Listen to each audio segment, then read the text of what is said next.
భక్తిరస సంగీత సంస్థ సత్కలవాహినిలో హనుమాన్ చాలీసా కార్యక్రమాన్ని ఘనంగా నిర్వహించినట్లు సంస్థ వ్యవస్థాపక కార్యదర్శి ఈవి కృష్ణమాచార్యులు తెలిపారు. సత్కలవాహినిలో ఘనంగా హనుమాన్ చాలీసా నిర్వహించారు. సత్కలవాహిని నిర్వాహకులు ఈవి కృష్ణమాచార్యుల ఆధ్వర్యంలో సంగీత కళాకారులు, సేవా ప్రతినిధుల మధ్య సత్కలవాహిని కోశాధికారి అయిన మణిబాబు కుటుంబ సభ్యుల సహకారంతో నిర్వాహకులు ఈవీవి కృష్ణమాచార్యుల సభ్యులచే హనుమాన్ చాలీసాతో పాటు వివిధ భక్తి సంగీత గీతాలు కూడా పాడారు. అనంతరం lions club district coordinator Metta Radha membership నిర్వహించారు. కార్యక్రమంలో సత్కలవాహిని secretary Satyanandan, treasurer Manababu, Yuvavahini president Nagamani, vice president Garikaparthi Namashivaya, యవాహిని సెక్రటరీ జితేంద్ర, సంగీత కళాకారులు, సత్కలవాహిని సభ్యులు, భక్తులు పాల్గొన్నారు. హనుమాన్ చాలీసా యజ్ఞం ప్రతీకగా ఈరోజు ఇక్కడ ఒక కార్యక్రమాన్ని వదాన్యులు పలు సంఘాల ప్రతినిధి శ్రీ నల్లమల్లి మణిబాబు గారు, శ్రీమతి లక్ష్మి గారి యొక్క పరిధిలో ఒక కార్యక్రమాన్ని ఇక్కడ చేయడం జరిగింది.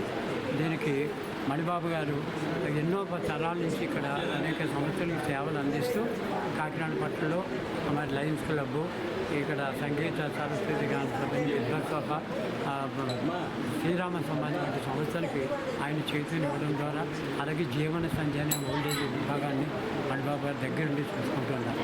ఈ పరిధిలో వారి కుమారులంతా కూడా దేశ విదేశాల నుంచి ఇక్కడికి వచ్చి ఇక్కడ సంగీత కార్యక్రమంలో పాల్గొన్న ఆసక్తితోటి హనుమాన్ చాలీసాని ఈరోజు ఇక్కడ ఏర్పాటు చేయడం జరిగింది. ఈ హనుమాన్ చాలీసా పారాయణలో వారి కోడలు లక్ష్మీ నిపాల్ గారు ఎంతో అక్కడ పుట్టి అక్కడ పెరిగినప్పుడు కూడా అమెరికన్ లేడీ అయినప్పుడు కూడా వారి కుటుంబం అంతా కూడా వచ్చి ఇక్కడ ఎంతో ఎంజాయ్ చేశారు.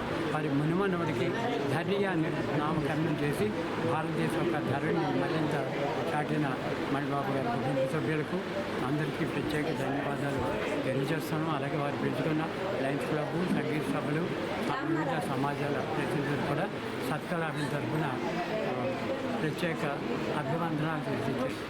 మా అమెరికా నుంచి మా అబ్బాయి, వారి పిల్లలు, వారి యొక్క మనవలు అనగా నా యొక్క మునిమనవుడు ఈ వచ్చిన శుభ సందర్భంలో సత్కలవాహిని యొక్క వ్యవస్థాపక కార్యదర్శి అయినటువంటి ఈవి కృష్ణమాచార్యులు గారిని నేను హనుమాన్ చాలీసా పెట్టాలి అని కోరగా వారు నా మీద ఉన్నటువంటి దయతో వారు అంగీకరించి ఈ కార్యక్రమాన్ని పూర్తి చేసినారు కనుక వారికి నా యొక్క హృదయపూర్వక ధన్యవాదములు.